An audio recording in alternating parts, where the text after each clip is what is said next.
Bonjour, j'espère que cette vidéo va passer sans trop de difficultés. Alors, je suis restée très longtemps sans laisser de message. Ce que je souhaite dire aujourd'hui est très important, puisque je constate que le monde continue d'aller dans la violence, de plus en plus de violence. Je vais essayer de faire très court. La violence, c'est aussi le vol. La violence, certes, hein, c'est aussi le Covid-19. Bon, on voit bien la difficulté que cela entraîne dans tous les secteurs économiques, même politiques. L'essentiel pour moi, aujourd'hui, il se passe quelque chose de très grave dans ma vie. J'ai reçu donc l'argent de l'héritage de mes parents. On va me dire, mais quel est le rapport entre l'héritage de mes parents et la situation de crise sanitaire?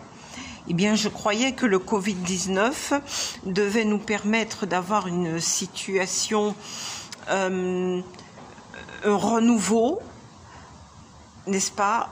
Bâtir après une société qui a été complètement mise, dont le moteur économique a été mis à zéro. Je croyais qu'on devait rebâtir avec plus de respect des règles de chacun et des règles de l'humanité. Quand un parent décède et qu'on hérite d'une succession, je crois que c'est une énorme violence dans les conditions où mes parents sont partis, mais en plus, quand il s'agit de ne pas respecter les héritiers, il y a une seconde mort pour chacun de mes deux parents. Donc aujourd'hui, je ne comprends pas clairement que l'héritage de mon père, la villa de mon père, cette villa a été vendue. Et donc cet argent devrait être restitué aux héritiers.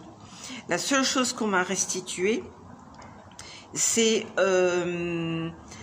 les petits comptes de mon père. En résumé, je demande à la Caisse dépôt et consignation qui se trouve à Paris, 7e, 56 rue de Lille. Je vous demande d'assumer vos responsabilités. Vous avez reçu de la Guadeloupe, la Jaille de Monsieur Villard, les petits comptes et les fonds de mon père, de la villa qui a été recouvrée.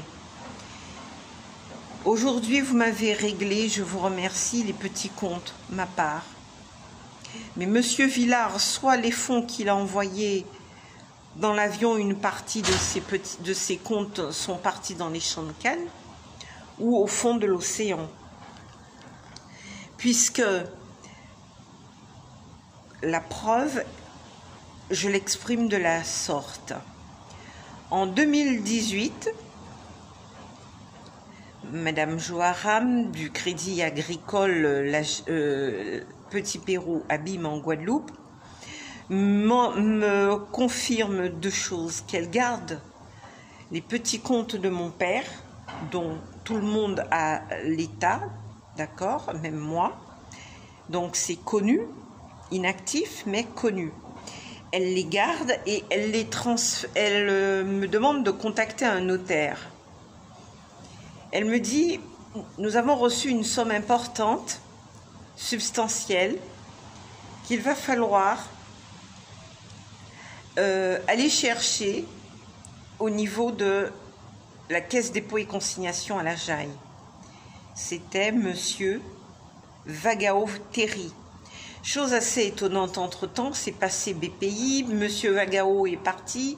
Bref, il y a Monsieur Villard qui a fait un travail que je n'ai pas très bien compris, très confus. Vous ne pouvez pas prendre l'héritage des Guadeloupéens, un petit noyau d'imposteurs, et les faire passer, soi-disant, en investissement pour la croissance économique et pour régler les problèmes de la crise sanitaire. Ça s'appelle du vol, de l'escroquerie. Le Covid-19 ne doit pas correspondre au coffre-fort que l'on vide pour 2019. Un héritage, c'est beaucoup de choses sur 3-4 générations d'efforts. Un héritage, c'est la transmission de valeurs. Avec ce nouveau monde, qu'est-ce que vous allez transférer, transmettre? Vous allez transmettre la violence, la haine, le sang dans le biberon des bébés. Je m'explique. Vous allez transférer, en fait, de la violence, le vol, l'escroquerie comme valeur pour développer une croissance économique. Non, ce n'est pas possible. On ne peut pas développer une société sur le sang des autres. Bien. Donc, je reprends ma démonstration. Après cette parenthèse philosophique.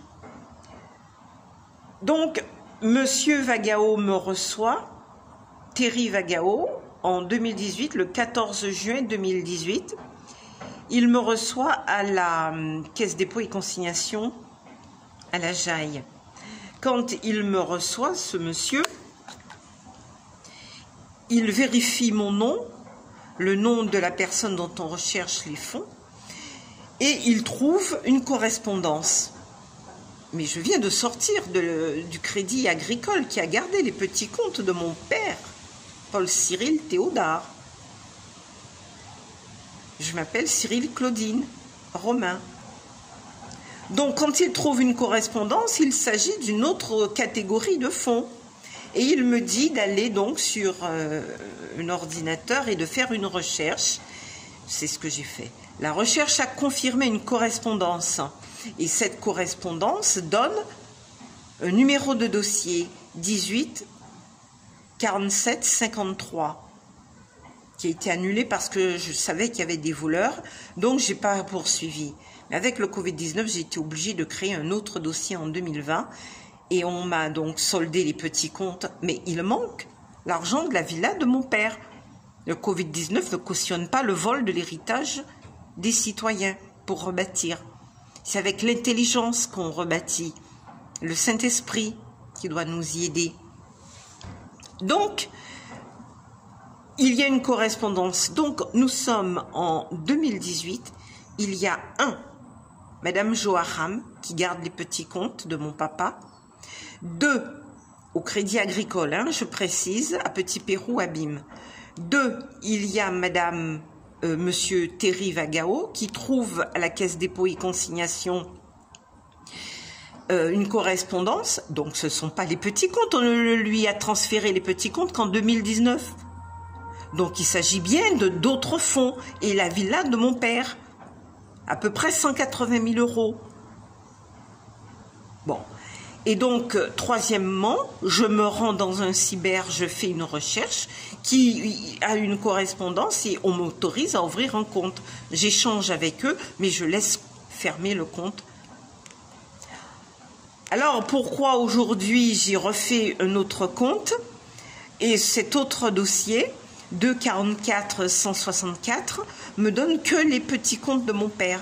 Donc, j'attends instamment que vous me transmettiez les comptes de la villa de mon père. Il n'y avait pas de compte, c'est de l'argent que le tribunal de Pointe-à-Pitre a recouvré après mes plaintes, leur demandant de recouvrer ces fonds en faisant un expert faire une traçabilité des comptes de mon père et que cette somme avait disparu. Donc on l'a retrouvé, c'était en la possession de personnes qui n'étaient pas les vrais bénéficiaires. Et là, aujourd'hui, je demande qu'on les transfère aux héritiers. Le Covid-19 ne peut pas cautionner qu'on rebâtisse ce nouveau monde sur le vol de l'héritage des citoyens. Moi, je suis au chômage parce qu'on me donne un coup de pied au Pôle emploi en la personne du directeur du Pôle emploi de Bergevin en Guadeloupe, Monsieur Roy-Camille. Ce monsieur va au tribunal. Je dépose une plainte parce qu'il essaie de voler le terrain de ma mère, de Trois-Rivières. Il rentre inlassablement au tribunal, voler les plaintes que j'ai déposées. Donc, je ne comprends pas, moi, quelle société qu'on fabrique.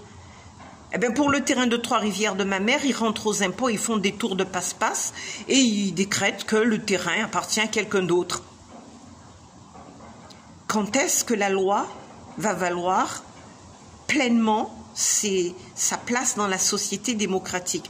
Si on est passé dans une autre société que démocratique, il faudrait le dire. Merci.